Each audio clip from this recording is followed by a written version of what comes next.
The sewer relief vent on the roof of your RV is made of PVC plastic, and the sun can wreak havoc on PVC plastic. After time, it can become brittle and break very easily. When this happens, replacing the vent at the RV repair shop, with labor as high as it is, can become an expensive adventure, as much as $250. But it really doesn't have to.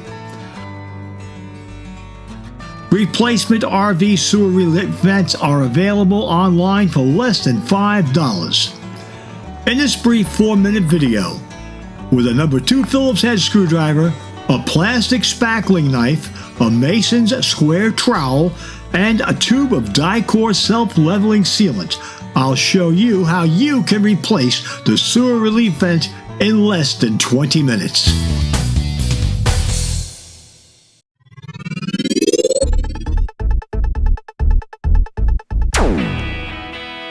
I recommend you wear a set of knee pads during this operation, especially if you are 70 plus years old as I am.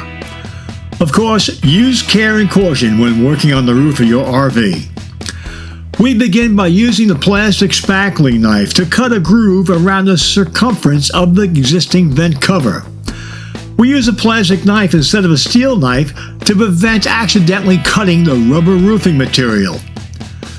Then, with a twisting action on the knife, lift the old core sealant away from the sewer vent, exposing the mounting screws for the vent. With a number 2 Phillips head screwdriver, remove the mounting screws. Now, carefully remove the remaining Dicor sealant from the edge and the circumference area of the vent using your plastic spackling knife.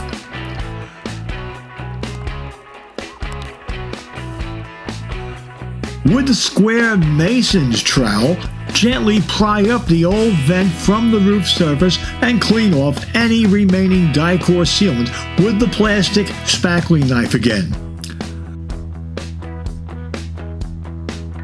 Place a thin layer of Dicor sealant along the bottom ridge of the replacement sewer relief vent and mount the new vent over the sewer vent pipe, allowing the sealant to come through the mounting holes. Place the 6 mounting screws into the mounting holes and screw them in firmly with the screwdriver. Seal the relief vent with a generous amount of self-leveling Dicor, and that's it. If you found this video helpful and money-saving, please give it a thumbs up and subscribe to my channel so that you will be notified as future repair videos are released.